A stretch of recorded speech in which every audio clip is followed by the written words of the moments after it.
संस्कृत मित्राणि नमः संस्कृताय। आर के एजुकेशन स्टडी में आप सभी भाई बहनों का हार्दिक स्वागत अभिनंदन करते हुए आज हम एमपी वर्ग 2 इकाई 2 को ही देखते हैं। प्रश्न नंबर 31 से प्रश्न नंबर 120 तक की श्रृंखला को आज देखेंगे।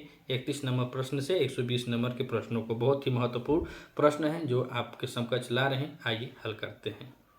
अब हम प्रश्न नंबर 31 को देखते हैं। तो प्रश्न नंबर 31 कह रहा है कि संयोग संज्ञा भविष्यति। संयोग संज्ञा किसकी होती है? ऑप्शन ए द्विस्वरों मध्य, बी कह रहा है कि द्वय व्यंजनों मध्य, सी कह रहा है कि द्वय वाक्यों मध्य और डी कह रहा है कि द्वय पदों मध्य। तो संयोग संज्ञा किसके मध्य होती है?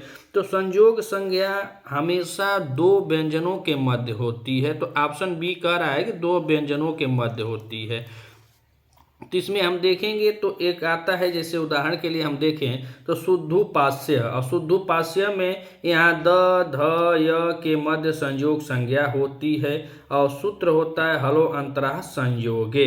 तो यहाँ पे संयोग संज्ञा अर्थात बिना स्वर के व्यवधान के जब 2 से 3 व्यंजन आपस में मिलते हैं उसी को संयोग संज्ञा कहा जाता है। तो संयोग संज्ञा भविष्यति, तो द्वय व्यंजनों अर्थात दो व्यंजन हो, 2 से 3 व्यंजन जिसमें स्वरों का व्यवधान न हो, स्वरों की रुकावट न हो, उसमें स्वर न हो, बस व्यंजन व्यंजन ही हो, तो उनकी संयोग संज्ञा कहलाती है। तो प्रश्न नंबर 31 का विकल्प हमारा बी सही होता है। प्रश्न नंबर 32 में देखें तो कह रहा है कि लघु सिद्धांत कौमुदी केन कृतः। लघु सिद्धांत कौमुदी के कृता मन रचयिता हैं। ऑप्शन ए पाणिनिना, बी भट्टोजी दीक्षितेन, सी पतंजलिना और डी कह रहा है वरदराजेन। तो पाणिनि जी की रचना है अष्टाध्यायी, जिसको शब्दानुशासन भी कहा जाता है। तो पाणिनि जी जो हैं यह आदि कवि हैं संस्कृत व्याकरण के और इनकी रचना है अष्टाध्यायी, जो 8 अध्याय और 32 पादों में विभक्त है। और इनकी एक और रचना है जामवती विजयम। भट्टोजी दीक्षित, इनकी रचना है सिद्धांत कौमुदी। और यह जो वरदराचार्य होते हैं इनके गुरु होते हैं भट्टोजी दीक्षित और इनकी रचना होती है सिद्धांत कौमुदी। और पतंजलि जी को आप जानते हो कि महाभाष्य रचनाकार है। महाभाष्य इनकी रचना है, योग सूत्र इनकी रचना है। तो महाभाष्य इनकी प्रसिद्ध रचना है। तो पतंजलि जी की रचना महाभाष्य है। अब भट्टोजी दीक्षित की रचना जो है सिद्धांत कौमुदी है, लेकिन भट्टोजी दीक्षित के ही शिष्य, बहुत प्रिय शिष्य होते हैं वरदराजेन। तो वरदराजाचार्य अपने गुरु जो सिद्धांत कौमुदी लिखे होते हैं भट्टोजी दीक्षित, तो अपने गुरु की रचना पर ही एक रचना करते हैं जिसे कहा जाता है लघु सिद्धांत कौमुदी, और यह इसके रचनाकार वरदराजाचार्य जी होते हैं। तो प्रश्न नंबर 32 का विकल्प हमारा डी सही होता है। प्रश्न नंबर 33 और 33 में कह रहा है कि इष्टो इष्चुनः इष्चु इति सूत्रेण संधि रूपम न स्यात्। अर्थात इस सूत्र में कौन सा है जिसका संधि रूप सही नहीं है? तो इस सूत्र से बनता है क्या? कश्चित है। ऑप्शन ए कह रहा है कश्चित है, बी कह रहा है षण्मुख है, डी कह रहा है तच है और डी कह रहा है सारामश्चेते है। इसमें देखा जाए तो खड़मुख जो होता है वह संधि सूत्र का रूप नहीं है। इष्टो इष्चुना इष्चु सूत्र के द्वारा सकार और त वर्ग के स्थान पर सकार और च वर्ग हो जाता है। सकार व च वर्ग में किसी एक का योग रहने पर इष्चुत्व संधि होती है, जैसे रामश्चेते, इसमें भी इष्चुत संधि हुई है। इससे ततः च, इसमें भी इष्चुत संधि हुई है। और कश्चित में देखा जाए तो कह धन चित, इसमें भी इष्चुत संधि हुई है। लेकिन खड़मुख में इसमें इष्चुत संधि नहीं है, तो जो नहीं है वही सही है। प्रश्न नंबर 33 का विकल्प हमारा बी सही होता है। अब देखें प्रश्न नंबर 34। तो प्रश्न नंबर 34 कह रहा है कि धर्मम वदः इतस्य संधि विच्छेदो अस्ति। तो अब धर्म वदः का संधि विच्छेद देखना है। तो ऑप्शन ए कह रहा है धर्मम प्लस वदः, धर्म प्लस वदः, धर्मम प्लस वदः और धर्म प्लस वदः। प्रश्न नंबर 34, तो धर्मवध का संधि विच्छेद क्या होता है वही हमको बताना है। तो वहाँ पे यह संधि विच्छेद जो होता है वह ऑप्शन ए सही होगा, धर्मम प्लस वध, इसमें अनुस्वार संधि होगा। अमो अनुस्वार सूत्र में पद के अंत में स्थित म के स्थान पर, जो पद में अंतिम स्थित है तो उसके म के स्थान पर अनुस्वार हो जाता है और व्यंजनों के परे रहते यह अनुस्वार संधि हो जाती है। तो धर्मवद, धर्मम वद का ही रूप बनता है धर्मवद। तो प्रश्न नंबर 34 का विकल्प हमारा ए सही होता है।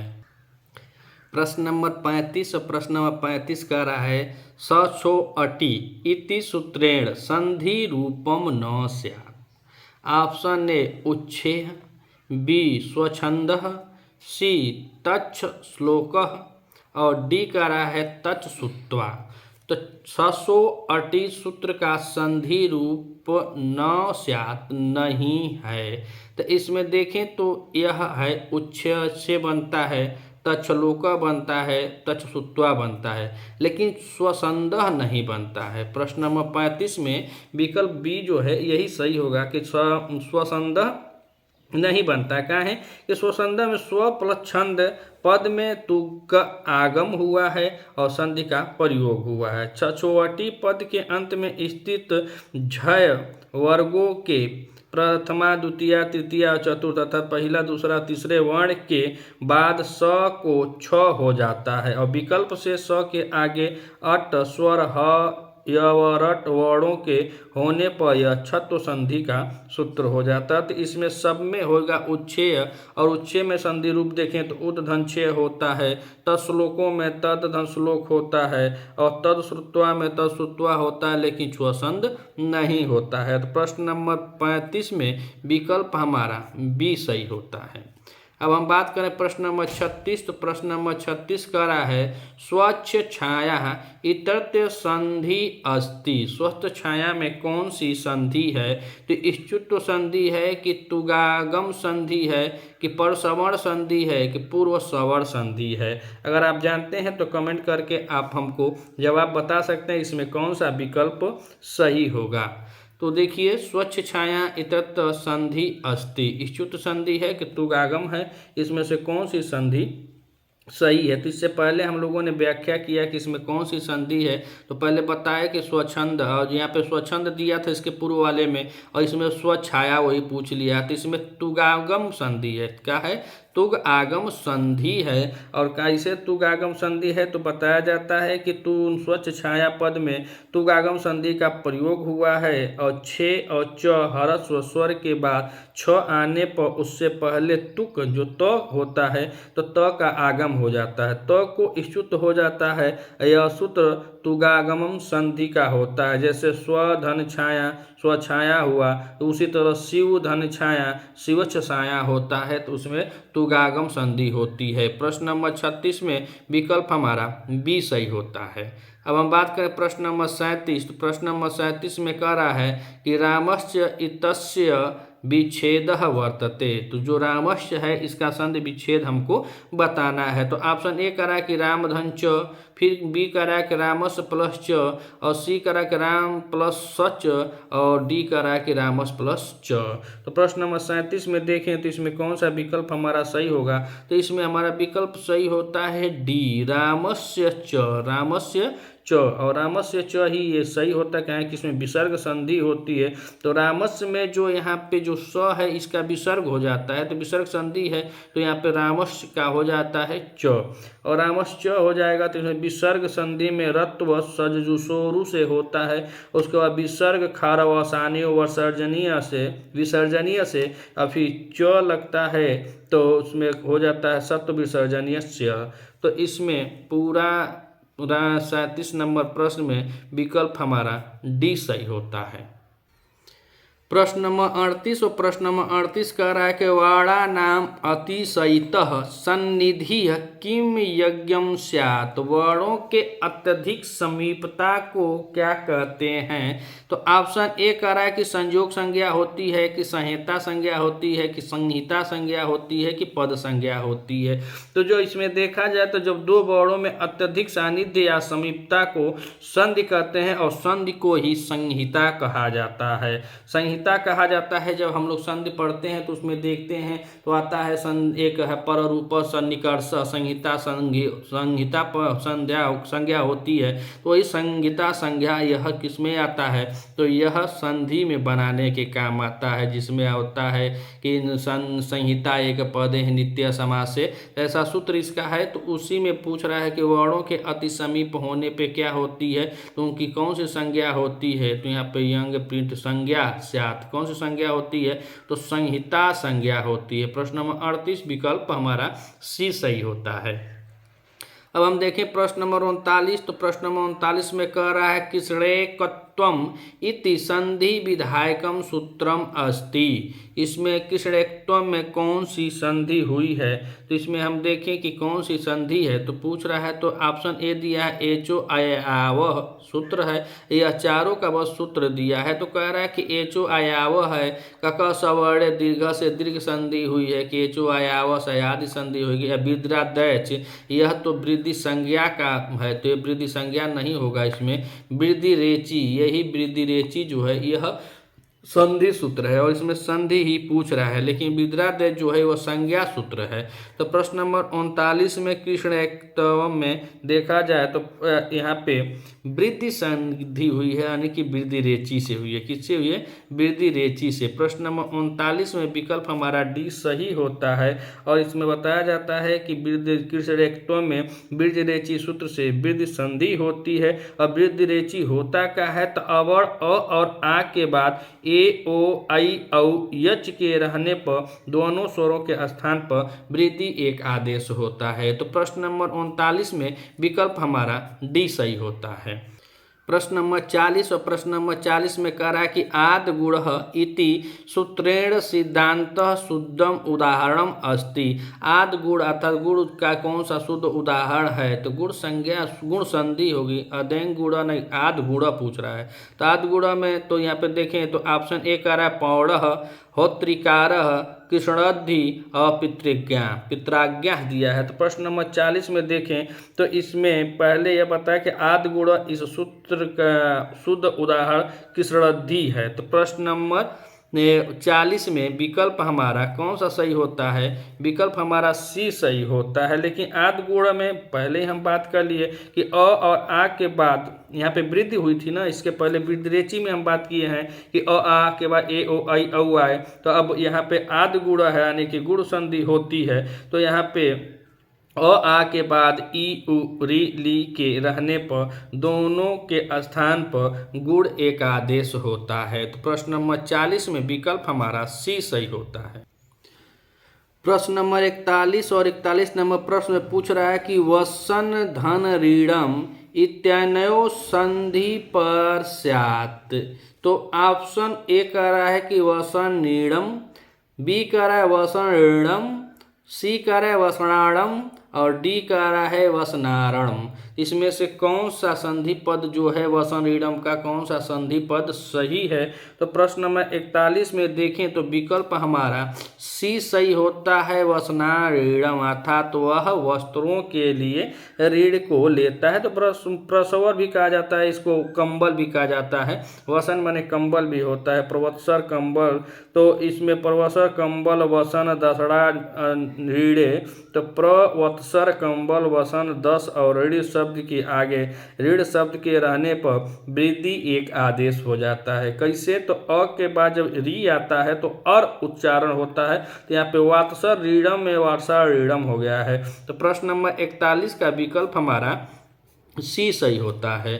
अब हम बात करें प्रश्न नंबर 42। तो प्रश्न नंबर 42 में कह रहा है कि इको एड़चि सूत्रानुसारेण गमला देश पदस्य संधि विच्छेद अस्ति। इको एड़चि सूत्र के अनुसार पूछ रहा है, तो इको एड़च सूत्र किसमें होता है? तो यड़ संधि का सूत्र होता है। तो ऑप्शन ए का है गमला आदेश, फिर कह रहा है गमल आदेश, सी कह रहा है गमला देश और डी कह रहा है कि गमलरी आदेश। तो प्रश्न नंबर 42 में हम देखें तो इको एड़च सूत्र के अनुसार गमलादेश पद का सही जो है संधि विच्छेद तो वह होता है गमलरी आदेश। कौन सा होता है? गमलरी आदेश। अब प्रश्न नंबर 42 में विकल्प हमारा डी सही होता है। क्या है कि इक में ई उ री ली के स्थान पर क्रमशः य व र ल आदेश हो जाता है, तो असवर्ण स्वरों के आगे हो तो यड़ संधि होती है। जब असवर्ण स्वर आगे होते हैं तो क्या होता है? यड़ संधि होती है। उसी तरह यहाँ पे दिया है कि गमली, गमली आदेश, तो इसमें गमली है तो गमली और में से ली है और आगे भी ली है तो कर ली ल, तो आदेश हुआ है कौन सा? तो इको एड़च के अनुसार से यही रूप सही होता है। प्रश्न नंबर 82 माफ कीजिएगा, प्रश्न नंबर 42 का विकल्प हमारा डी सही होता है। अब हम बात करें प्रश्न नंबर 43। तो प्रश्न नंबर 43 में कह रहा है अधोलिखितेषु पर रूप संधे रूपम अस्ति। जो नीचे लिखा गया है इसमें से पर रूप संधि किसमें है? तो कह रहा है पर रूप संधे रूपम अस्ति। तो प्रेषक में है, बी कह रहा है उपेलयति में है, डी कह रहा है उभयो, सी कह रहा है उभयो में है और डी कह रहा है कि केह में है। तो प्रश्न नंबर 43 में देखा जाए तो पर रूप संधे रूपम अस्ति, तो उभयो में, किसमें? उभयो में। प्रश्न नंबर 43 का विकल्प हमारा सी सही होता है। और इसमें बताया जाता है कि एंगी पर रूपम अवांत अ आ अंत वाले उपसर्ग के बाद ए आई ओ से प्रारंभ होने वाला धातु रूप रहने पर दोनों के स्थान पर रूप एक आदेश होता है, यानी कि बाद वाला वर्ण एक आदेश हो जाता है। तो यहाँ पे दिया है प्रश्न नंबर 43 में, तो यहाँ पे आदेश हुआ उभयो, तो विकल्प हमारा सी सही होता है। प्रश्न नंबर 44 और प्रश्न नंबर 44 में देखें तो कस्मिन विकल्पे झलाम जसवंते न प्रवृत्तम। ऑप्शन ए अजंतः, बी बुद्धि, सी सद्धम और डी करात्रदुपम। तो प्रश्न नंबर 44 से पूछा कि झलाम जसवंते न प्रवृत्तम, तो इसमें जो होता है वह बुद्धि हो जाएगी। कौन सी हो जाएगी? बुद्धि हो जाएगी। प्रश्न नंबर 44 में विकल्प हमारा बी सही होता है कि बुद्धि पद में झलाम झसी सूत्र का प्रयोग हुआ है और झलाम जसवंत अर्थात पदांत में झल वर्णों में 1 2 3 4 और स ह हो तो जस उसी वर्ग का तृतीय वर्ण आदेश हो जाता है। तो प्रश्न नंबर 44 में विकल्प हमारा बी सही होता है। अब हम देखें प्रश्न नंबर 45। तो कह रहा है संक्षिप्तीकरणम डाट डाट डाट रिक्त स्थानम पूर्यते। तो संक्षिप्तीकरण किसमें होता है? उपसर्ग से होता है कि संधि से होता है कि प्रत्यय से होता है कि समास से होता है? तो प्रश्न नंबर 45 में अगर देखा जाए तो युक्ति जो है डाट डाट वाली, इसमें संक्षिप्तीकरणम समास होता है। प्रश्न नंबर 45 का विकल्प हमारा डी सही होता है। संक्षिप्तीकरण करने के लिए जिसमें संक्षिप्तीकरण किया जाता है उससे समास होता है। अर्थात यह भी बताया जाता है कि परस्पर अवंतिक संबंध पदों के मध्य विद्यमान विभक्ति आदि लोप करके एक पद का बनाया जाना समास कहलाता है। प्रश्न नंबर 45 में विकल्प हमारा डी सही होता है। अब हम बात करें प्रश्न नंबर 46। प्रश्न नंबर 46 में कह रहा है कि समास इत्यत्र प्रत्यय अस्ति। समास में कौन सा प्रत्यय लगा हुआ है?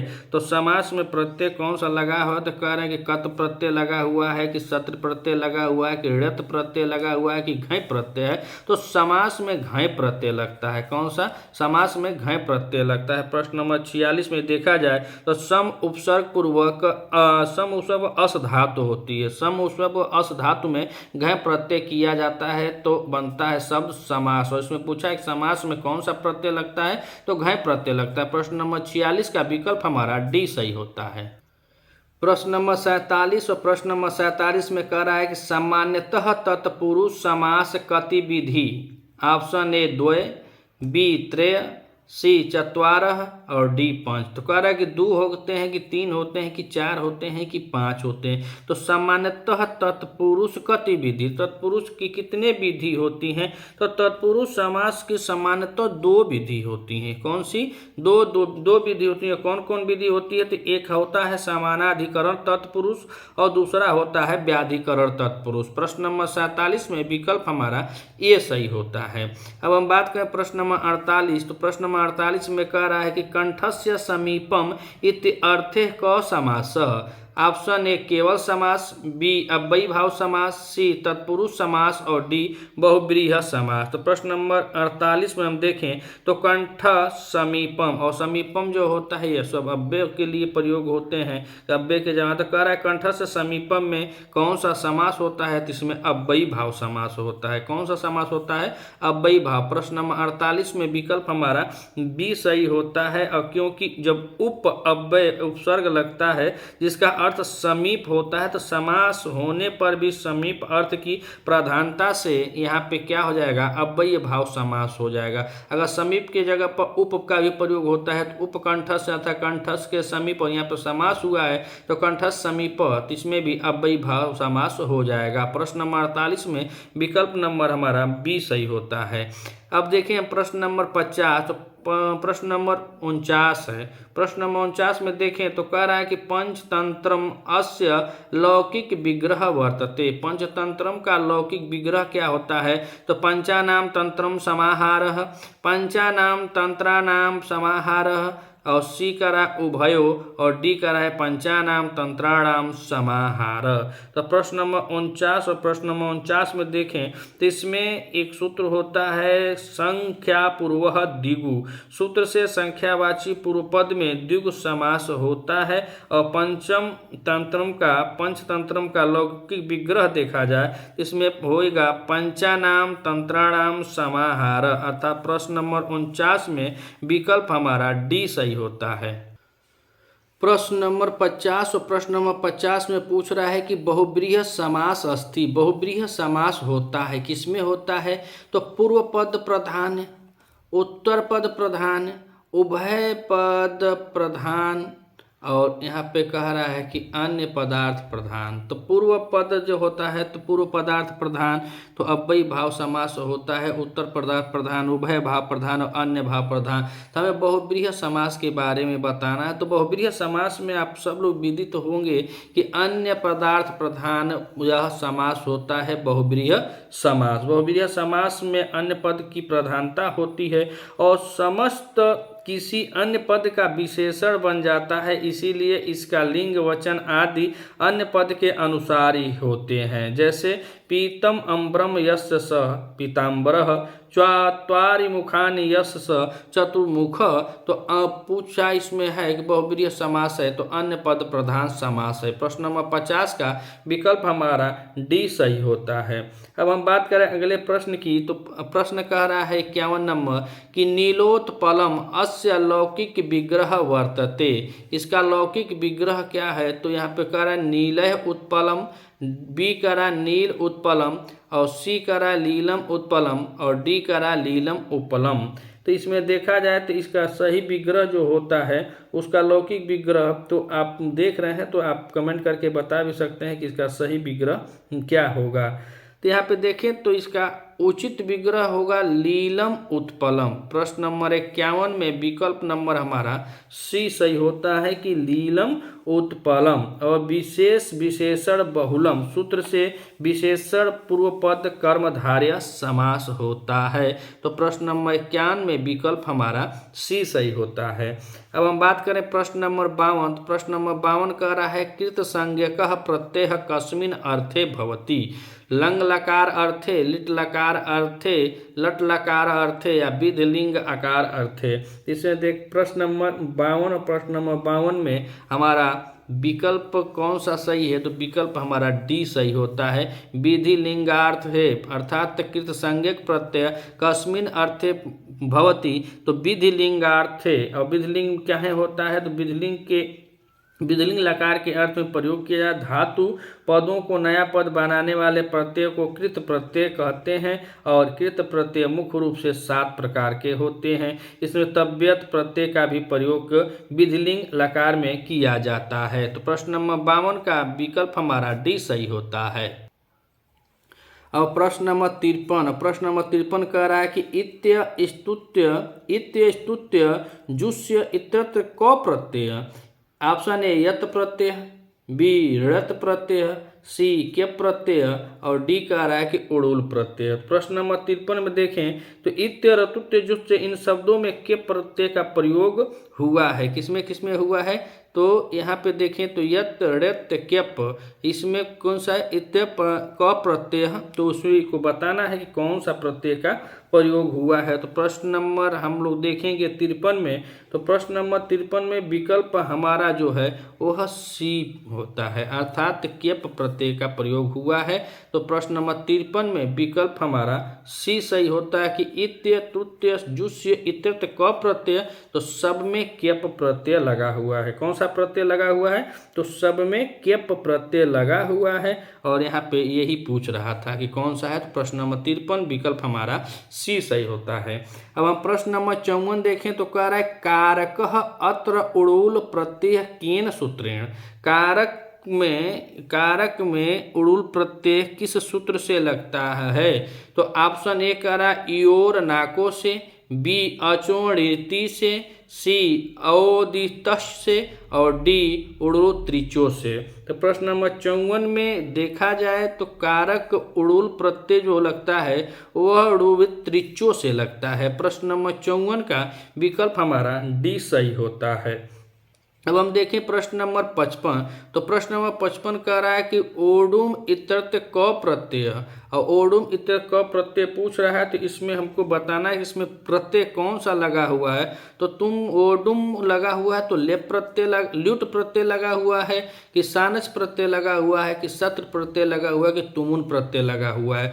तो ओडुम इत्यर्थ में इसमें तुमुन प्रत्यय लगा हुआ है। प्रश्न नंबर 55 का विकल्प हमारा डी सही होता है। प्रश्न नंबर 55 में विकल्प हमारा डी सही है। अब हम प्रश्न नंबर 56 को देखें तो प्रश्न नंबर 56 कह रहा है कि मोदकः इत्यस्मिन् प्रकृति प्रत्ययोस्तः।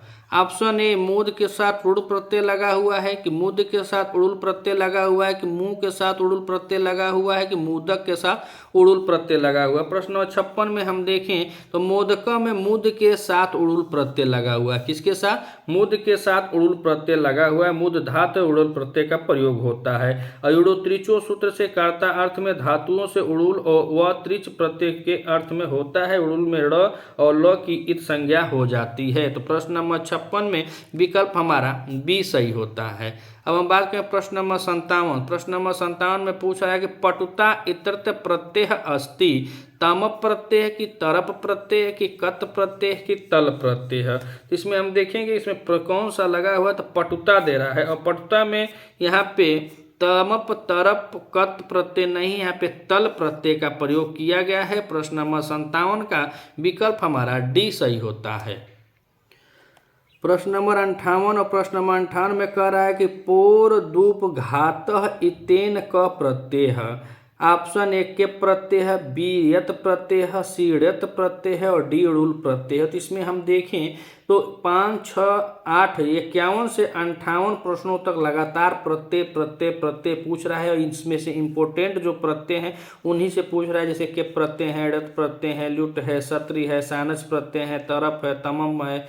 ऐसे प्रत्ययों को जो तुमुन प्रत्यय हैं तो इन पर भी एक दृष्टि आप लोग को हम सबको डालनी होगी। प्रत्यय पर भी हमें पढ़ना पड़ेगा, इसको याद करना किसमें कहाँ कहाँ लगता है। तो प्रश्न नंबर 58 में कह रहा है पोर दूप धातः इतेन क प्रत्यय के प्रत्यय यत प्रत्यय ऋत प्रत्यय उड़ूल प्रत्यय। तो प्रश्न नंबर 58 को देखें तो इसमें कौन सा प्रत्यय लगता है। तो यत प्रत्यय लगता है।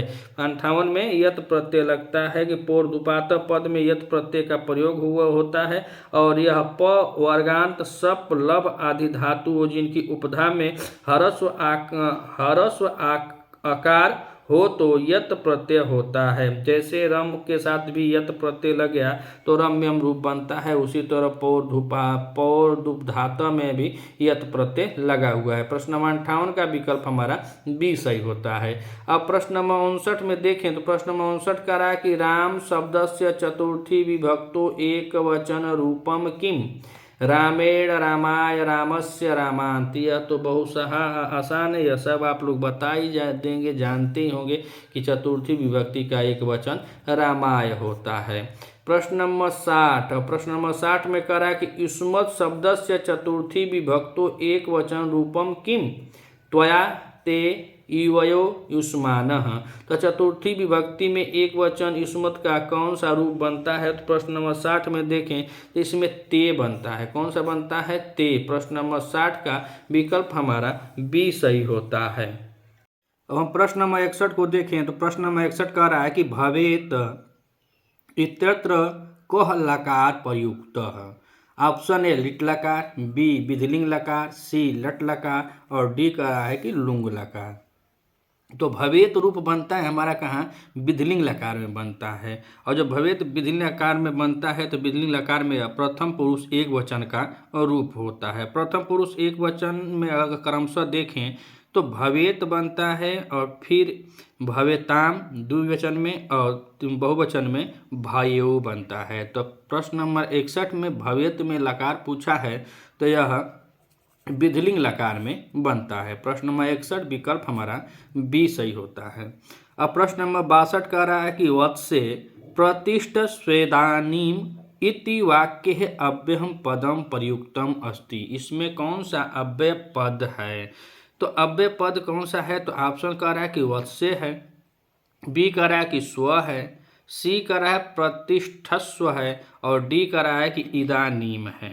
तो प्रश्न नंबर 62 और प्रश्न नंबर 62 में देखें तो वस्ते प्रतिष्ठ स्वेदानीम, इदानीम जो है तो इसमें इदानीम जो लिखा हुआ है वही अव्यय होता है। तो इदानीम यहाँ पे ऑप्शन डी में दे रहा है कि इदानीम, और इदानीम में का अव्यय होता है कि अब, अर्थात जो इदानीम अव्यय होता है उसका अर्थ होता है कि अब यहाँ पे इदानीम ही अव्यय है और अव्यय पूछा है।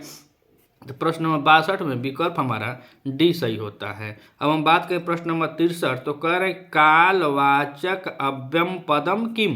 कालवाचक अव्यय पद कौन सा है? तो ऑप्शन ए कह रहे हैं कि उच्चई है, बी कह रहा है कि अद्य है, सी कह रहा है अत्र है और डी कह रहा है कि नमः है। तो नमः तो अव्यय है ये नहीं, अत्र नहीं है, कालवाचक अव्यय है तो अद माने आज होता है। तो अद माने आज, तो अद जो है यही अव्यय कालवाचक अव्यय है और अद का अर्थ भी आज होता है।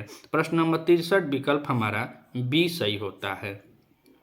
अब हम प्रश्न नंबर 64 को देखें तो 64 नंबर प्रश्न कह रहा है कि संदेह दग्ध मनस्का एवमेव चिंतयन्ति इत्यत्र उचितेन अव्ययेन रिक्त स्थान पूर्णम कुरुत। रिक्त स्थान पूर्ण करना है कि संदेह दग्ध मनस्का एवमेव, ऑप्शन ए पुनः होता है, बी खलु होगा, सी किल होगा और डी कह रहा है कि कुत होगा।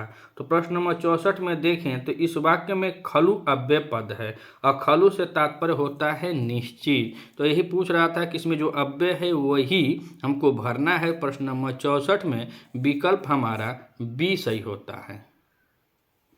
अब प्रश्न नंबर 65 और प्रश्न नंबर 65 में पूछ रहा है कि ऋग्वेदस्य किम सूक्तम वर्षा कारकम मन्यते।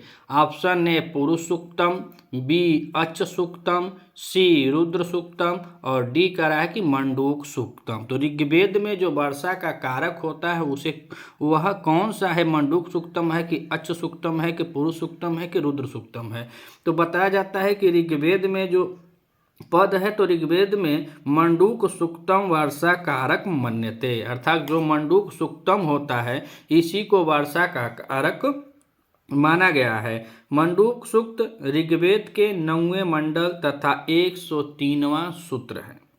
इसके देवता जो होते हैं वह मेढक होते हैं और मंडूक सूक्त ऋषि वशिष्ठ होते हैं। जो वशिष्ठ ऋषि होते हैं वही मंडूक सूक्त के होते हैं और इनका जो सूत्र होता है वह सूत्र देवता जो होता है वह मेढक होता है। मंडूक सूक्त वर्षा ऋतु में मनुष्यों के कर्तव्यों का प्रतिपादन करता है। तो प्रश्न नंबर 65 में विकल्प हमारा डी सही हो जाता है कि मंडूक सूक्तम।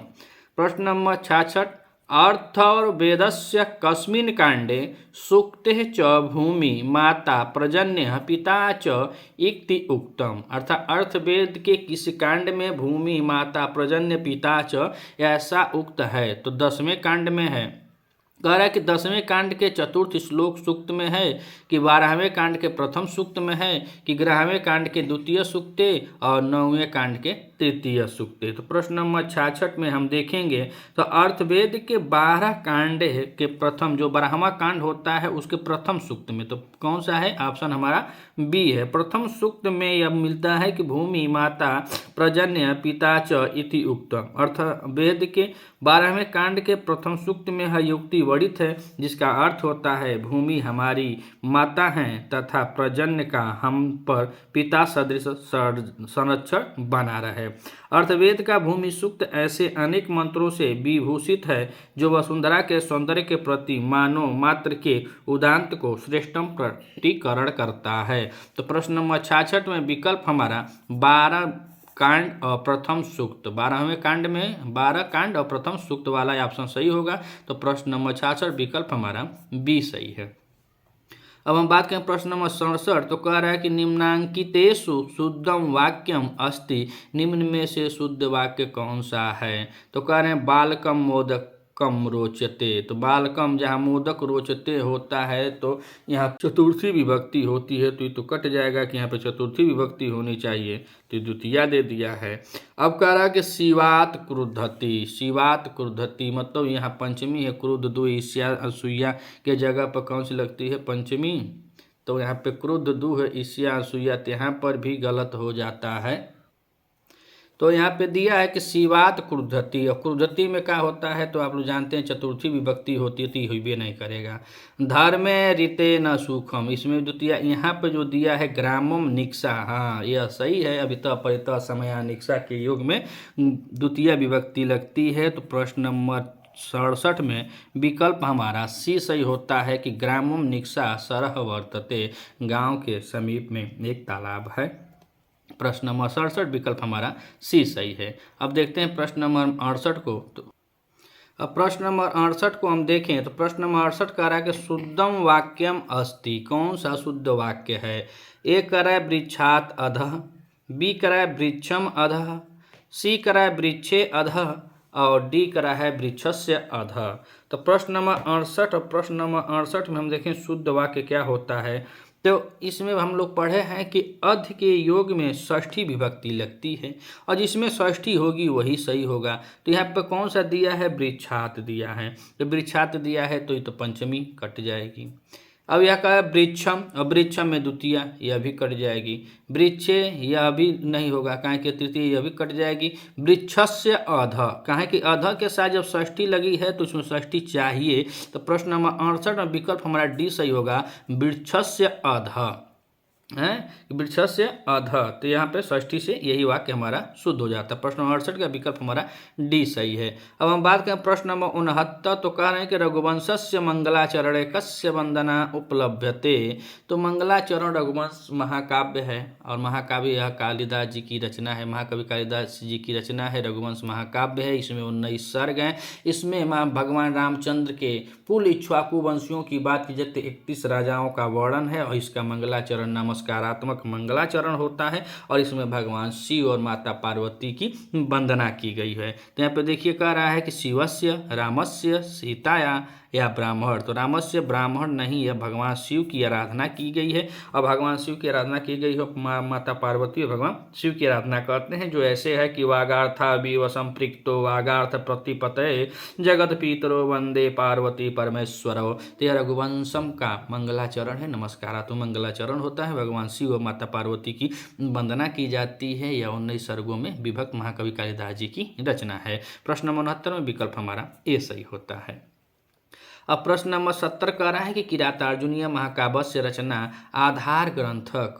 किरातार्जुनीयम जो महाकाव्य है वह तो रचना है ये है, तो उस रचना का आधार ग्रंथ कौन सा है? रामायण है कि महाभारत है कि रघुवंशम है कि शिशुपाल वधम है? शिशुपाल वधम ये खुद महाभारत पर आधारित है, रघुवंशम रामायण नहीं है, वह महाभारत है। जो आधार ग्रंथ है वह महाभारत है, और महाभारत में यह किरातार्जुनीयम महाभारत के वन पर्व से लिया गया है। वन पर्व से दो रचनाएं मिलती हैं, एक नैषधीय चरितम मिलता है, श्री हर्ष जी की रचना है, और किरातार्जुनीयम 18 सर्गों वाला यह एकमात्र रचना भारवी जी की है। 18 सर्गों में यह विभक्त है, और जिसका आधार ग्रंथ महाभारत माना जाता है, और महाभारत में भी वह वन पर्व माना जाता है। प्रश्न नंबर 70 विकल्प हमारा बी सही होता है। अब प्रश्न नंबर 71 को देखें तो प्रश्न नंबर 71 कह रहा है कि व्याकरणस्य प्रायः अस्ति राष्ट्रानुशासनम, शब्दानुशासनम, मानवानुशासनम, सैनिकानुशासनम। जो व्याकरण होता है उसको क्या कहा? तो व्याकरण का दूसरा नाम ही शब्दानुशासन है, पतंजलि ने कहा है। वह विद्या या शास्त्र जिसमें किसी भाषा के शुद्ध रूपों और वाक्यों के प्रयोग के नियमों आदि का निरूपण होता है उसे व्याकरण कहते हैं। अब व्याकरण में शब्दानुशासन होता है प्रश्न नंबर 71, और शब्दानुशासन या अष्टाध्यायी का भी दूसरा नाम होता है। तो व्याकरण से प्रायः अस्ति, तो प्रश्न नंबर 71 में विकल्प हमारा बी सही होगा, शब्दानुशासनम।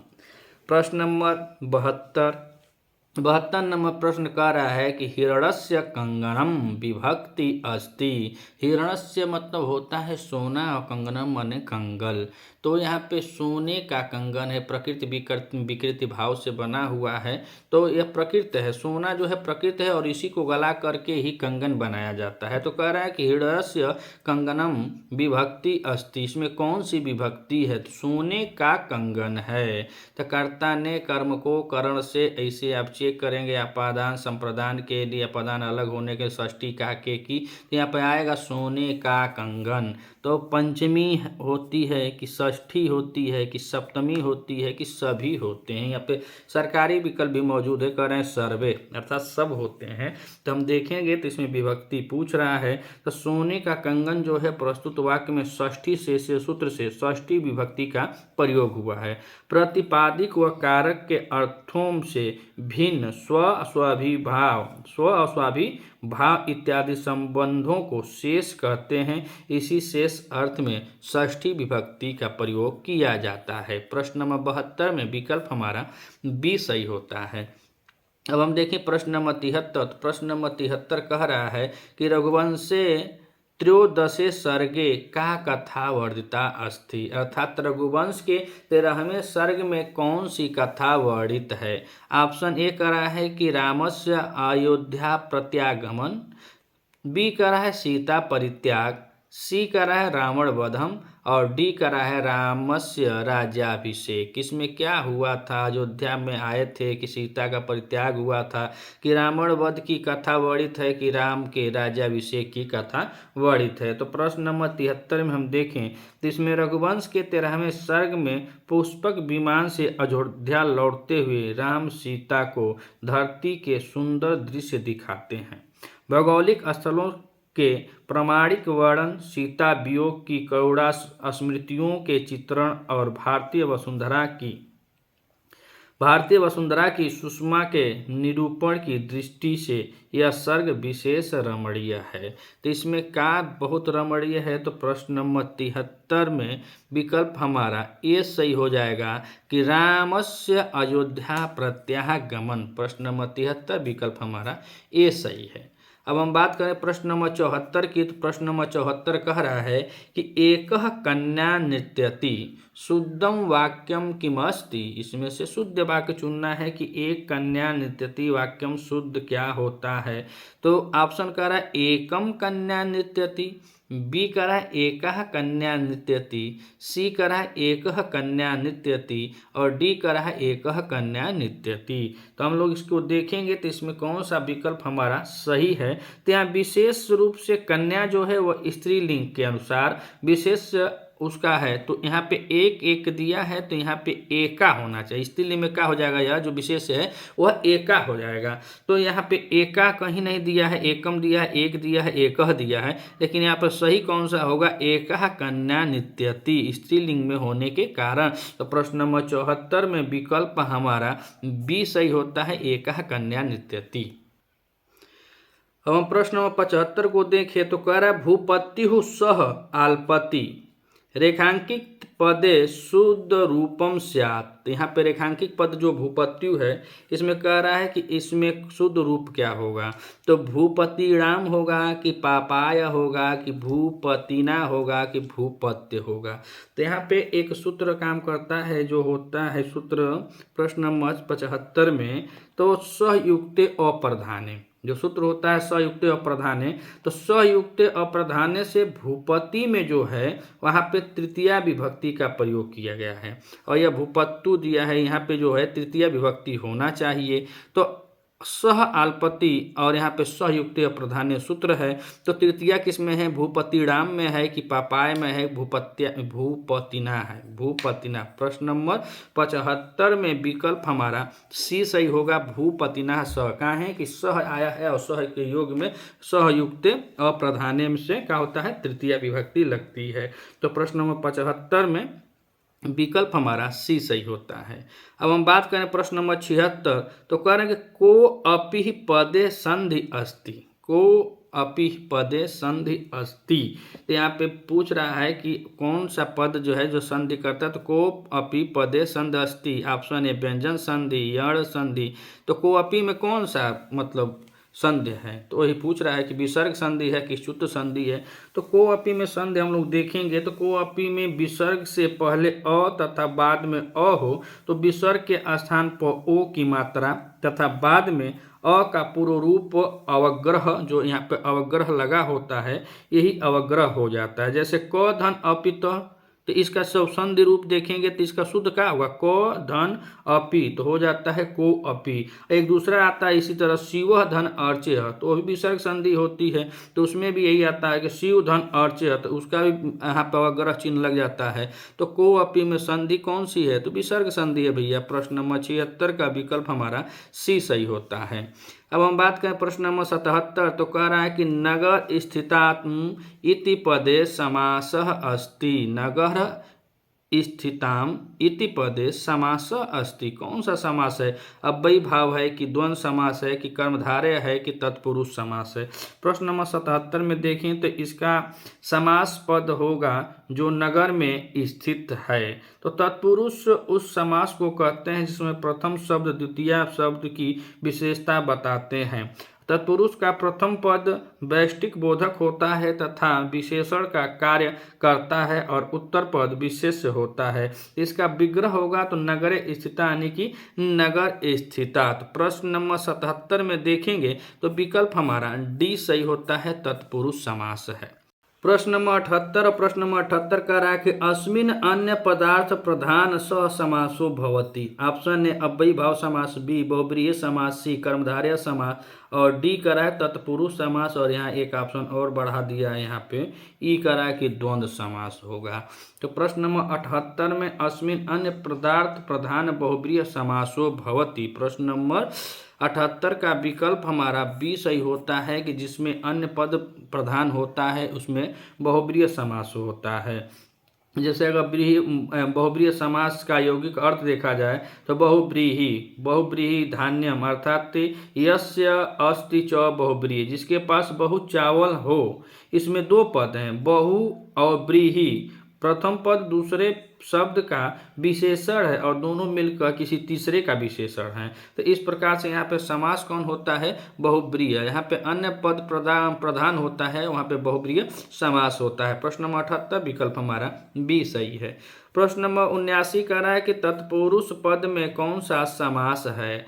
ऑप्शन ए कर्मधारय है, बी षष्ठी तत्पुरुष है, सी बहुब्रीहि है और डी कह रहा है कि इनमें से कोई नहीं है। तो प्रश्न नंबर 79 में देखें तो तत्पुरुष समास में ही पूछ रहा है कि तत्पुरुष जो पद हैं उसमें कौन सा समास होता है, तो इसमें षष्ठी तत्पुरुष समास होता है। तत् का आशय होता है उस और पुरुष का आशय होता है पुरुष, अर्थात उसका पुरुष। यहाँ पर का कारक चिन्ह का लोप हो जाता है, यहाँ पे पर का कारक चिन्ह जो होता है उसका लोप होता है। तो उत्तर पद प्रधान तत्पुरुष और तत्पुरुष समास में अंतिम पद प्रधान होता है तथा समासांत पद का लिंग और वचन अंतिम पद के अनुसार होता है। षष्ठी तत्पुरुष में पहला पद षष्ठी विभक्ति में होता है। तो प्रश्न नंबर 79 में विकल्प हमारा बी सही होता है, षष्ठी तत्पुरुष समास। प्रश्न नंबर 80 और प्रश्न नंबर 80 में कह रहा है कि इच्छाम अनतिक्रम्य इति पदस्य समस्त पदम अस्ति। इच्छाम अनित्क्रिय है इति पदस्य समस्त पदम अस्ति क्या होता है, इच्छातिक्रम्य, यथेच्छम या अतिच्छम या प्रतिच्छम या उपेक्षम। तो यहाँ इच्छात अनित्क्रम्य इति पद समस्त पद यथेच्छम होता है, क्या होता है, यथेच्छम होता है और यहाँ पे अव्ययी भाव समास होता है। प्रश्न नंबर 80 का विकल्प हमारा बी सही है। अब हम बात करें प्रश्न नंबर 81, तो कह रहा है कि महेश्वरम शब्द किस सूत्र का उदाहरण है।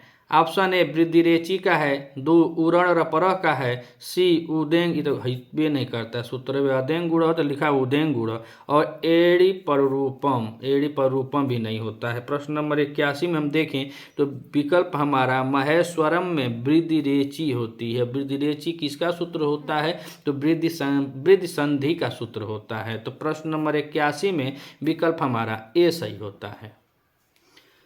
अब हम प्रश्न नंबर 82 को देखें तो प्रश्न नंबर 82 कह रहा है कि अधिगोपम इत्रत्य अधिपदांश कस्मिने अर्थे अस्ति, समृद्धे अर्थे, अभावार्थे, अत्यार्थे या विभक्ते अर्थे। तो प्रश्न नंबर 82 में अगर देखा जाए तो विकल्प हमारा डी सही होता है, विभक्ते अर्थे। काहे होता है, क्योंकि अधोगोपम में अव्ययी भाव समास हुआ है तथा इसका लौकिक विग्रह होता है गोपी इति तथा अलौकिक विग्रह होता है गोपा डिंग अध होगा। इसीलिए यहाँ पे प्रश्न नंबर 82 में विकल्प हमारा डी सही होता है। अब हम बात करें प्रश्न नंबर 83, तो कह रहा है ज्ञायन्ते पद में कौन सा प्रत्यय है। ज्ञायन्ते पद में कौन सा प्रत्यय है, तो यहाँ पे इस पद में झ प्रत्यय का प्रयोग होता है। झ प्रत्यय पहले ही दिया है। ज्ञायन्ते पद में कौन सा प्रत्यय है, तो इसमें झ प्रत्यय का प्रयोग होता है। और काहे होता है, तो ज्ञा धातु से झ प्रत्यय होने पर ज्ञायन्ते शब्द की निष्पत्ति होती है। तो प्रश्न नंबर 83 में विकल्प हमारा ए सही होता है। अब हम बात करें प्रश्न नंबर 84, तो कह रहा है को नाम समास नित्यम नपुंसक लिंगम धारयति। तो द्वंद्व समास है कि द्विगु समास है कि विशेष विशेषण संबंधित कर्मधारय है। यह देखिए कह रहा है को नाम समास नित्यम नपुंसक लिंग धारयति, अव्ययी भाव समास होता है। कौन सा होता है, अव्ययी भाव समास होता है। अव्ययी भाव समास नित्य नपुंसक लिंग एक वचन में होता है। इसके अलावा द्विगु और द्वंद्व समास भी समाहार अर्थ में होते हैं, लेकिन नपुंसक लिंग एक वचन में हमेशा अव्ययी भाव समास होता है। प्रश्न नंबर 84 का विकल्प हमारा डी सही होता है। प्रश्न नंबर 85 और कह रहा है कि लभ्यन्ते पद में धातु से विशेष प्रत्यय किया गया है। जो लभ्यन्ते पद है तो इसमें कौन सी धातु है, तो इसमें लब धातु होती है। और प्रत्यय कौन सा है यही पूछ रहा है। तो इसमें हम देखेंगे तो प्रत्यय दिया कि सप प्रत्यय है कि यक प्रत्यय है कि सेन प्रत्यय है कि कच प्रत्यय है। तो यहाँ पे देखिए तो लभ्यन्ते पद में धातु, तो धातु का हुई लब धातु है। कौन सी धातु है, लब धातु है। और लब धातु के साथ यक प्रत्यय किया जाता है। जब यक प्रत्यय किया जाता है तो धातु में विशेष प्रत्यय जब यक किया जाता है तो उसमें लभ्यन्ते शब्द बनता है। प्रश्न नंबर 85 का विकल्प हमारा बी सही होता है कि यक प्रत्यय होता है। अब हम प्रश्न नंबर 86 को देखें तो कह रहा है कि नीलोत्पलम अस्मिन समासो अस्ति। अब वही भाव समास है कि द्वंद्व समास है, कर्मधारय है कि बहुव्रीहि है। तो प्रश्न नंबर 86 में देखें तो नीलोत्पलम अस्मिन का पूछ रहा है समासो, तो इसमें कर्मधारय समास होता है। कौन सा होता है, कर्मधारय समास होता है। अर्थात नीलोत्पलम में कर्मधारय समास तत्पुरुष समास का ही भेद होता है। जैसे तत्पुरुष समाधिकरण कर्मधारय, अर्थात जब तत्पुरुष समास में दो पद एक ही अधिकरण को कहते हैं वह तो वही कर्मधारय समास होता है। जैसे कृष्ण सर्प में भी कर्मधारय समास होता है। नीलम, जिसे इसका हम विग्रह करेंगे तो यह होगा नीलम उत्पलम, तो नीलम उत्पलम में भी कर्मधारय समास होता है। प्रश्न नंबर 86 का विकल्प हमारा सी सही होता है।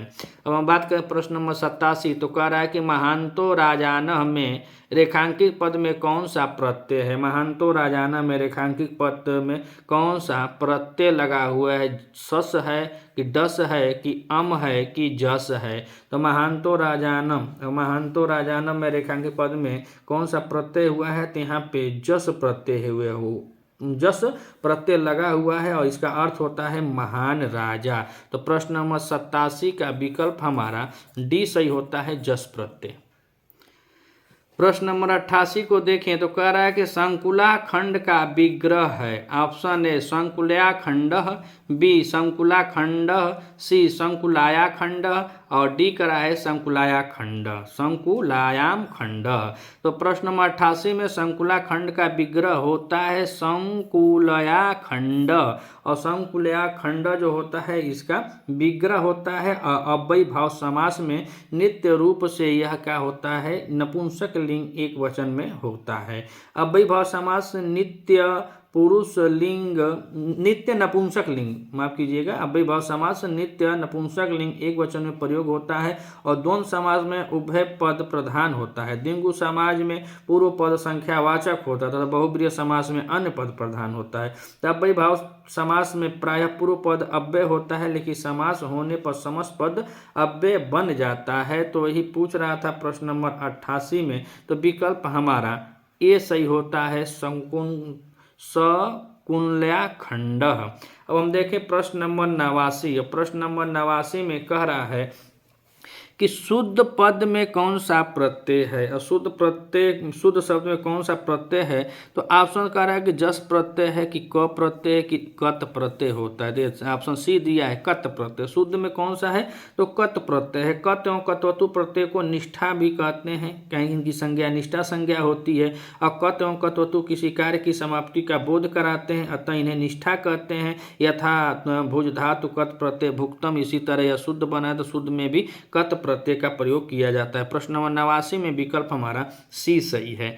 प्रश्न नंबर 90 और प्रश्न नंबर 90 में कह रहा है कि ऋग्वेद में सर्वाधिक सूक्त किस देवता के लिए प्रयुक्त है।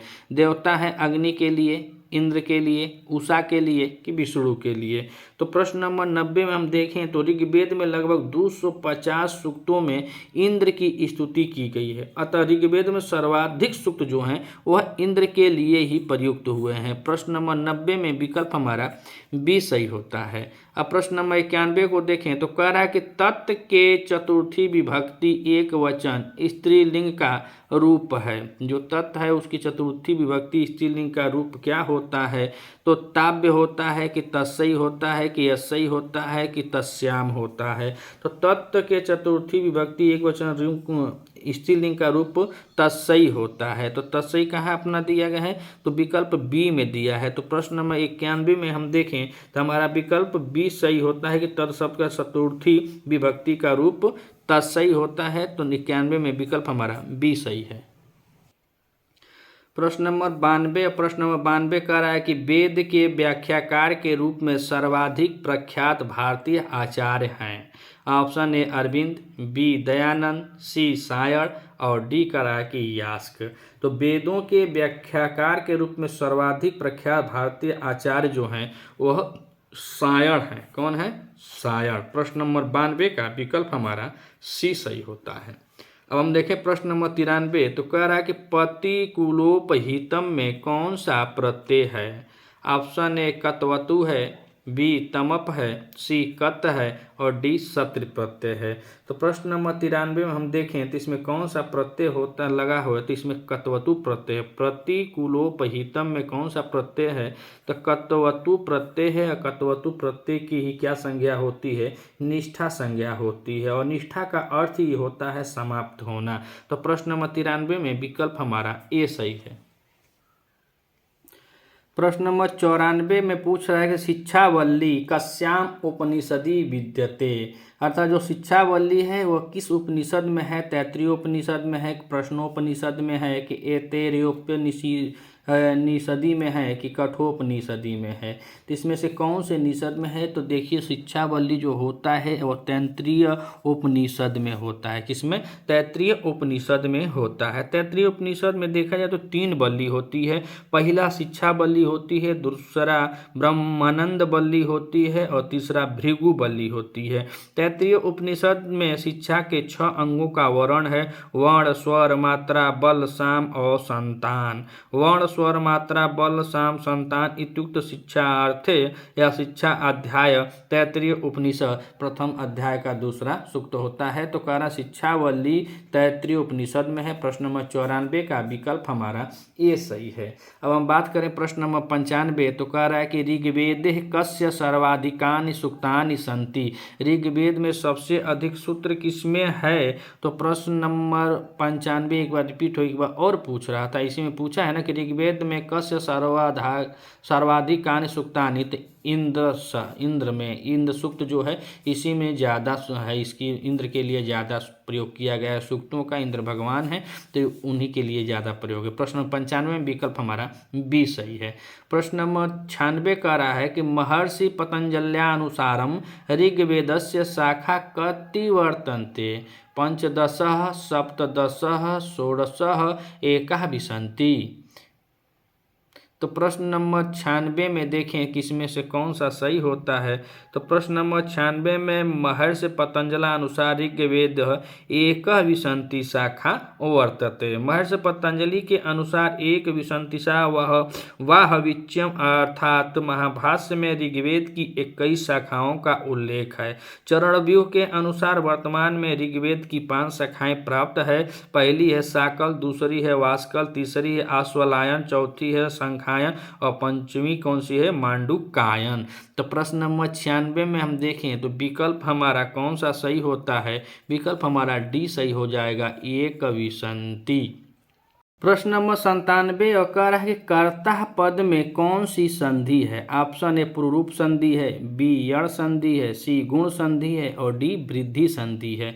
तो कर्ता पद में कौन सी संधि है? अगर आप वीडियो वॉच कर रहे हैं तो आप कमेंट करके बता सकते हैं। प्रश्न नंबर 97 का कौन सा ऑप्शन सही होगा? पुरुरूप संधि है कि यण संधि है कि गुण संधि है कि वृद्धि संधि है? तो कर्ता शब्द देखना है, कर्ता पद में कौन सी है? तो जब अ या आ के बाद ई या बड़ी ई हो तो मिलकर ए उ या बड़ा उ हो तो दोनों मिलकर ओ और री रहे तो दोनों मिलकर अर हो जाता है। यह गुण संधि कहलाती है। कर अर आवत है तो 97 में कर्ता में गुण संधि होती है। प्रश्न नंबर 97 का विकल्प हमारा सी सही है। अब यहाँ पे देखिए प्रश्न नंबर 98 कह रहा है कि महाभारत आश्रितम भास विरचितम ग्रंथ द्वयम किमस्ति? अर्थात महाकवि जो भास हैं उनकी 13 रचनाएं संस्कृत साहित्य में मिलती है और 13 में से 13 नाटक हैं। लेकिन यहाँ पे कह रहे हैं कि जो भास की रचना है और वह भी किस पर आधारित हो? महाभारत पर आधारित हो। तो महाभारत पर आधारित रचना पूछ रहा है, वही हमको बताना है।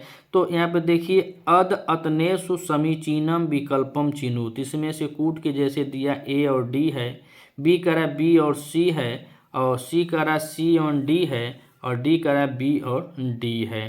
तो देखिए अभिज्ञान शाकुंतल इसको काट दीजिए, ये जहाँ भी है वह तो महाकवि कालिदास जी की रचना है। अभास विरचित पूछ रहा है तो यह तो होगा नहीं, तो जिसमें ए होगा तो हमारा कट जाएगा, वैसे ही ये इसमें से कट जाता है। अब स्वप्नवासो उर्भंगम और दूत घटोत्कच, तो उर्भंगम को हम देखें तो उर्भंगम भी जो है वह महाभारत पर आधारित है और दूत घटोत्कच जो है ये भी महाभारत पर आधारित। नाम से ही पता चलता है। उर्भंगम में जब द्रौपदी जी होती हैं तो भीम जी प्रतिज्ञा लेते हैं कि मैं जब तक उसके जांग को तोड़ूंगा नहीं, मानूंगा नहीं, फिर दुशासन के लहू से तुम्हारे केसों को धोऊंगा, ऐसा ऐसा है। तो उर्भंगम भी महाभारत पर आधारित है और दूत घटोत्कच भी महाभारत पर आधारित है। और उदयन कथा पर आधारित स्वप्नवासो दत्तम है और एक और इनका नाटक है प्रतिज्ञा गंधरायण। जो प्रतिज्ञा गंधरायण है और स्वप्नवासो दत्तम उदयन कथा मूलक है। और महाभारत पर जो है तो उसमें से ये पूछा है कि उर्भंगम है और दूत घटोत्कम है। तो यहाँ पे बी और डी जो देगा वही सही होगा, अर्थात प्रश्न नंबर 98 में विकल्प हमारा डी सही होता है। लेकिन हम देखें तो महाभारत मूलक पर कितने इनके नाटक हैं, तो कुल इनके नाटक हैं उर्भंगम भी है, दूतवाक्यम भी है, पंचरात्रम भी है, बालचरित भी है, दूत घटोत्कच भी है, कड़भारम है और मध्यमा वियोग भी है। तो इस तरह से इनके 7 जो नाटक हैं वह 7 नाटक जो होते हैं उस किस पर आधारित होते हैं, महाभारत पे। रामायण पे बात करें तो प्रतिमा नाटक है, अभिषेक नाटक है, यह दोनों रामायण पर होते हैं। और उदयन कथा मूलक पर अभी हम बताए प्रतिज्ञा गंधरायण है और स्वप्नवासो दत्तम है। और कल्पना मूलक पर अभिमारक और चारुदत्त नाटक हैं। इस प्रकार भाजी के कुल 13 नाटक प्राप्त होते हैं। तो प्रश्न नंबर 98 में विकल्प हमारा डी सही होता है। प्रश्न नंबर 99 और प्रश्न नंबर 99 में कह रहा है कि मुनि श्रेष्ठ पद में कौन सा समास है। ऑप्शन ए सप्तमी तत्पुरुष है कि षष्ठी तत्पुरुष है कि चतुर्थी तत्पुरुष है कि इनमें से कोई नहीं। तो प्रश्न नंबर 99 में हम देखें तो मुनि श्रेष्ठ और मुनि श्रेष्ठ में सप्तमी तत्पुरुष समास होता है। काहे कि मुनियों में श्रेष्ठ अर्थात जो मुनियों में श्रेष्ठ है तो यहाँ पर में का जो होता है लोप हो जाता है। मुनियों में श्रेष्ठ तो यहाँ में जो है उसका लोप है तो उत्तर प्रधान है, तो इसीलिए यहाँ पे प्रश्न नंबर 99 में हमारा ऑप्शन ए सही होता है, सप्तमी तत्पुरुष समास। प्रश्न 99 विकल्प हमारा ए सही हो जाता है। अब हम बात करें प्रश्न नंबर 100, तो प्रश्न नंबर 100 में कह रहा है कि महाभारतस्य खिल पर्व कथ्यते। खिल पर्व किसको कहा जाता है। प्रश्न नंबर 100 में यही पूछ रहा है। ऑप्शन दिया है कि मत्स्य पुराणम को कहा जाता है, बी कह रहा है स्कंद पुराणम को कहा जाता है, सी कह रहा है हरिवंश पुराणम को कहा जाता है और डी कह रहा है कि पद्म पुराणम को कहा जाता है। महाभारत में खिल मतलब शेष और शेष पर्व को किसमें कहा जाता है, तो शेष पर्व को हरिवंश पुराण में कहा जाता है। किसमें, हरिवंश पुराण को। प्रश्न नंबर 100 का विकल्प हमारा सी सही होता है। प्रश्न नंबर 101 में कह रहा है कि आरु रुच्छु पद में उ प्रत्यय का विधान करने वाला सूत्र है। ऑप्शन ए उदिता वा है, बी उड़ूल त्रिचो है, सी कुगति प्रादः है और डी का रहा है सनाक्षमी भिक्ष उ है। तो आरु रुचु पद में उ प्रत्यय का जो विधान करता है तो उ प्रत्यय को देखा जाए तो इसमें सूत्र पूछ रहा है कि उ प्रत्यय का विधान करने वाला जो सूत्र होता है वह सनाक्षमस भिक्ष होता है। प्रश्न नंबर 101 का विकल्प हमारा डी सही होता है। प्रश्न नंबर 102 पूछ रहा है कि मौद शाखा केन वेदेन सह संबंधा वर्तते, ऋग्वेदेन, अर्थवेदेन, सामवेदेन या कृष्ण यजुर्वेदेन। तो प्रश्न नंबर 102 में देखें तो हमारा विकल्प इसमें बी सही होता है, अर्थवेदेन। अर्थात मौद शाखा जो है वह अर्थवेदेन से है। यह सह संबद्धता वर्तते, मौद शाखा अर्थवेद से संबंधित होता है। अर्थवेद में कुल 9 शाखा वर्णित है। पिपलाद है, शौनक है, मौद है, स्तोद है, जाजल है, जलद है, ब्रह्मवेद है, चारण वेद है और देवदर्श है। तो प्रश्न नंबर 102 में विकल्प हमारा बी सही होता है। प्रश्न नंबर 103 कह रहा है कि राज्ञः समीपम का समस्त पद होगा, उपराजन, राज समीपम, उपराजम और इनमें से कोई नहीं। तो प्रश्न नंबर 103 में समीपम में उप का प्रयोग होता है तो उपराजम हो जाएगा और जो उप जो है वही अव्ययी है तो अव्यय होने के कारण यह अव्ययी भाव समास हो जाएगा। और इस अव्यय का अर्थ होता है अव्यय का हो जाना। वास्तव में यह क्रिया विशेषण अव्यय का काम करता है तथा क्रिया की विशेषता बतलाता है कि इसमें पहले खंड की प्रधानता होती है। प्रश्न नंबर 103 में विकल्प हमारा सी सही होता है। अब प्रश्न नंबर 104 में देखें तो कह रहा है कि यजुर्वेदस्य निम्नलिखित भाष्यकारेषु को वर्चनीयतम। Option A Swami Dayanand, B Ravana, C Uvata और डी का है महीधर। तो प्रश्न नंबर 104 में देखें तो हमारा कौन सा विकल्प सही होगा, स्वामी दयानंद। कौन सा विकल्प, स्वामी दयानंद। यजुर्वेद निम्नलिखित भाष्यकारेषु को वर्चनीय, तो स्वामी दयानंद। प्रश्न नंबर 104 विकल्प हमारा ए सही है। प्रश्न नंबर 105 कह रहा है कार्याणी प्लस एव, कार्याणेव यहाँ किस सूत्र से यण संधि हुई है। तो यण संधि का सूत्र यहाँ पे यण संधि दे, बस सूत्र आपको देखना है। तो इको गुण वृद्धि नहीं, इगण संप्रसारण, यह तो क्या है, संप्रसारण संज्ञा सूत्र है ना। इको एड़च यही यण संधि का सूत्र होता है, इको सवड़े यह भी नहीं होगा। प्रश्न नंबर 105 में विकल्प हमारा सी सही होगा, इको एड़ची। क्या कि यण संधि हुई है तो सूत्र पूछ रहा था इको एड़ची से।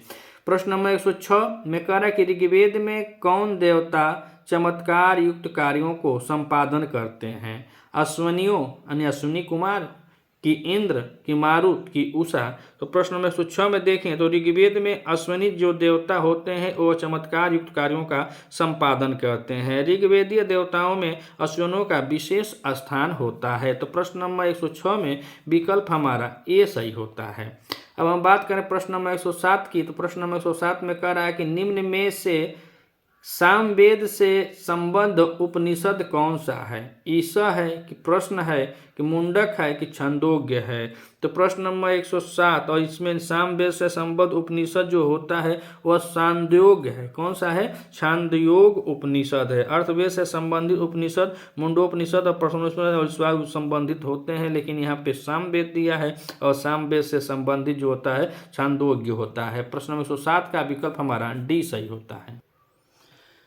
प्रश्न नंबर 108 कह रहा है कि एमेन श्रेय प्रेह विवेचनम कस्या उपनिषद विद्यते। बृहदारण्य, छंदोग्य, ईशावास्य है, कठोपनिषद। तो प्रश्न नंबर 108 में विकल्प हमारा डी सही हो जाएगा, कठोपनिषद। प्रश्न नंबर 108 विकल्प हमारा डी सही है। प्रश्न नंबर 9 में देखें तो कह रहा है कि अश्नुते पद में तिंग प्रत्यय है, तो प्रत्यय है कि झ प्रत्यय है कि तिप प्रत्यय है कि झी प्रत्यय है।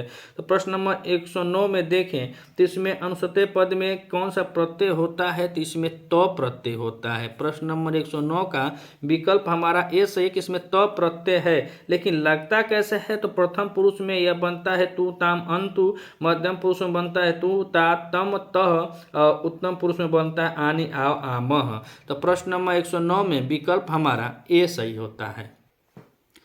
प्रश्न नंबर 110 कह रहा है कि तुमुन प्रत्यांत पद की अव्यय संज्ञा करने वाला सूत्र है। ऑप्शन ए अव्ययी भावस्य, बी अव्यादापसूप, सी कत्वा तो सुन कर्तुन और डी करा है किन में जंतः।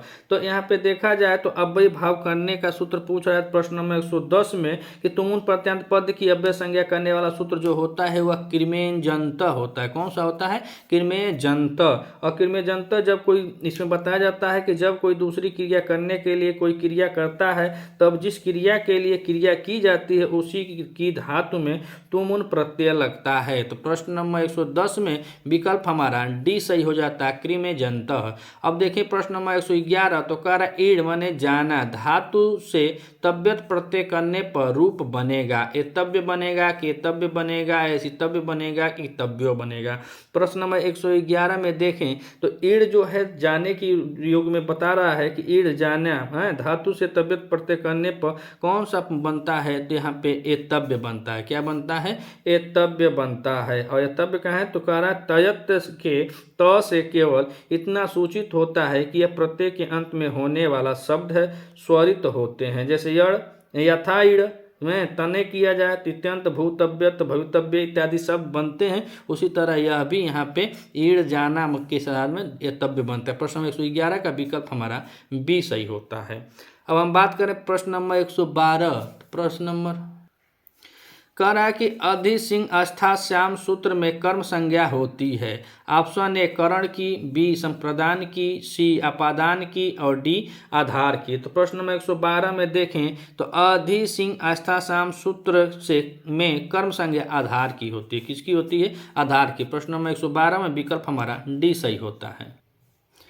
प्रश्न नंबर 113 में कह रहा है कि हेम घटः शब्द में समास है। तृतीया तत्पुरुष समास है कि बहुब्रीहि समास है कि षष्ठी तत्पुरुष समास है कि उपरोक्त में से कोई नहीं। तो प्रश्न नंबर 113 में देखें तो विकल्प हमारा हेम घट, और हेम घट पूछ रहा है तो इसमें षष्ठी तत्पुरुष समास होता है। षष्ठी तत्पुरुष समास उसे कहते हैं जिसमें प्रथम पद षष्ठी विभक्ति में होता है, जैसे यथा हेम घट राजपुरुष आदि। तो यहाँ पे हेम घट में षष्ठी तत्पुरुष समास हो जाएगा। प्रश्न नंबर 113 का विकल्प हमारा सी सही होता है। अब हम बात करें प्रश्न नंबर 114 में, तो कह रहे हैं उच्चई की अव्यय संज्ञा करने वाला सूत्र है। स्वरादि निपात अव्ययम अव्यय भाव किन में जंत और कर अव्यादासुपः। तो प्रश्न नंबर 114 में देखें तो इसमें विकल्प हमारा ये सही हो जाता है। स्वर आदि निपात अव्यम करने वाला है। उच्चय की अव्यय संज्ञा करने वाला सूत्र कौन सा है? तो स्वरादि निपात अव्यम। प्रश्न नंबर 114 का विकल्प हमारा ये सही होता है। अब हम बात करें प्रश्न नंबर 115, तो कह रहे हैं प्रभूतम धनम अर्जितवान। वाक्य में रेखांकित पद में प्रत्यय है, सानच प्रत्यय है कि मतु प्रत्यय है कि कत्वतु प्रत्यय है कि कानच प्रत्यय है। तो प्रश्न नंबर 115 में देखा जाए रेखांकित पद में तो इसमें कत्वतु प्रत्यय होता है। जब कोई कार्य समाप्त या पूरा हो चुका होता है तो उसमें कत्वतु प्रत्यय लगता है और उसकी निष्ठा संज्ञा होती है। तो प्रश्न नंबर 115 में विकल्प हमारा सी सही होता है। और यह विशेष रूप से हम बता दें कि इस प्रत्यय को आप पढ़कर जरूर जाइएगा। निष्ठा संज्ञा कत्वतु प्रत्यय इसी में देखिए 2-3 बार यह दोहरा चुका है, अर्थात यह अनुमानतः प्रश्न पूछा भी गया है और यह आ भी सकता है, इसीलिए कई बार इसको रिपीट किया है। कत्वतु प्रत्यय जिसकी संज्ञा क्या होती है? निष्ठा संज्ञा होती है। तो प्रश्न नंबर 115 में विकल्प हमारा सी सही होता है। प्रश्न नंबर 116 में कह रहा है कि छिंदे स्वनर्था बहुली भवंती, यह सूक्ति कहाँ लिखित है? रत्नावली में है कि विज्ञान शाकुंतल में है कि मृच्छकटकम में है कि कपूर मंजरी में है? तो प्रश्न नंबर 16 में देखा जाए तो यह मृच्छकटकम में लिखित है। मृच्छकटकम के रचनाकार जो हैं वह शूद्रक होते हैं और इसमें चारुदत्त ब्राह्मण एवं बसंत सेना वेश्या के प्रणय कथा का वर्णन किया गया है। तो प्रश्न नंबर 116 में विकल्प हमारा सी सही होता है, मृच्छकटकम। और मृच्छकटकम का आधार देखा जाए तो यह भास जी का नाटक जो है उस पे वह आधारित होता है। शायद चारुदत्त जो नाटक है उसी पर यह आधारित है, मृच्छकटकम। और इसमें जो चारुदत्त है उस नायक होता है जो बहुत ही गरीब ब्राह्मण बेचारा होता है। तो प्रश्न नंबर 16 का विकल्प हमारा सी सही होता है। अब हम प्रश्न नंबर 117 को देखें तो कह रहा है कि दिवादी गढ़ की धातुओं में कौन सा प्रत्यय किया जाता है? जो दिवादी गढ़ के धातु होते हैं उनमें प्रत्यय कौन सा लगता है? सुनु प्रत्यय लगता है कि शयन प्रत्यय लगता है कि सना प्रत्यय लगता है कि सब प्रत्यय लगता है? तो प्रश्न नंबर 17 में देखें तो दिवादी गढ़ के धातुओं में हमेशा शयन प्रत्यय लगता है। कौन सा? शयन प्रत्यय का प्रयोग किया जाता है। इस गढ़ की प्रथम धातु द्यू होती है और इसमें 140 धातुएं होती हैं। इस गढ़ की धातुओं और प्रत्ययों के बीच शयन का शेष यह प्रत्यय जो यह होता है, शयन में यह जो शेष बचता है वो ही जुड़ता है। जैसे मन धातु में मन के साथ अगर यह जोड़ें, यह के बाद ते जोड़ें तो इसमें मन्यते शब्द बनता है। उसी तरह बताया जा रहा है कि दिवादीगढ़ की धातुओं में शयन प्रत्यय जुड़ता है। प्रश्न 117 का विकल्प हमारा बी सही होता है। अब हम बात करें प्रश्न नंबर 118। तो 118 नंबर प्रश्न में कह रहा है कि कर्म कारक विधायक सूत्र है। कर्म कारक विधायक सूत्र है तो इस पर रिस्तम है कि कर्तरी प्रथमा है कि कर्माणी द्वितीया है कि उपांधवास्याम है? तो इसमें बताना है हमें कि कर्म कारक विधायक सूत्र कौन सा है। तो कर्म कारक द्वितीय विभक्ति होती है, द्वितीय विभक्ति सूत्र है और उपांधवास्यम भी है। तो यदि वश धातु के पूर्व उप अनु अधि आ जाए तो चल लगता है। तो यहाँ पे कर्म ऋणी द्वितीया कर्तरी प्रथमा। तो कर्म कारक विधायक सूत्र कौन सा है? उपांधवसत। प्रश्न नंबर 118 में विकल्प हमारा डी सही होता है। प्रश्न नंबर 119 प्रश्न नंबर 119 में कह रहा है कि अविवेकिता अपि अनर्थाय में रेखांकित पद में कौन सा प्रत्यय है? यत प्रत्यय है कि केप प्रत्यय है कि लेप प्रत्यय है कि डे प्रत्यय है? तो प्रश्न नंबर 119 में देखें तो जो अनर्थाय जो यह शब्द लिखा है अनर्थाय में, इसमें सत या रेखांकित पद में हमें प्रत्यय बताना है। तो जब प्रत्यय इसमें देखेंगे तो इसमें डे प्रत्यय का प्रयोग किया जाता है। डे प्रत्यय कहाँ है? डी। प्रश्न नंबर 19 का विकल्प हमारा डी सही होता है। अब प्रश्न नंबर 120 नंबर प्रश्न कह रहा है कि सताम सन्निधानम का समस्त पद है। प्रश्न नंबर 120 में कह रहा है कि सताम सन्निधानम का समस्त पद है। ऑप्शन ए सत सन्निधानम, बी सत सन्निधाम, सी सताम सन्निधाम और डी कह रहा है कि इनमें से कोई नहीं। तो प्रश्न नंबर 120 में देखें तो हमारा पहला विकल्प सही हो जाता है सत सन्निधानम, और यह इस श्रृंखला का अंतिम प्रश्न होगा। अगर आप इस चैनल पर नए हैं तो चैनल को सब्सक्राइब कीजिएगा, वीडियो अच्छी लगे तो अपने मित्रों तक भी शेयर कीजिएगा, वीडियो को पहले वॉच कीजिएगा, अच्छा लगे तब शेयर कीजिएगा। 120 नंबर प्रश्न में विकल्प हमारा कौन सा सही होता है, तो यहाँ पे सत सन्निधानम। इसी प्रकार से सत संजनात सताम संजनात का समस्त पद है, तो समित के साथ या धानम जब जुड़ता है तो समिधानम होता है। तो प्रश्न नंबर 120 में विकल्प हमारा ये सही होता है। अगर आपको वीडियो अच्छी लगे तो कमेंट कीजिएगा। यह ग्रामर की वीडियो है और इसमें MP वर्ग के लिए विशेष बनाई गई है। मिलते हैं अगली वीडियो में, तब तक के लिए नमः संस्कृताय।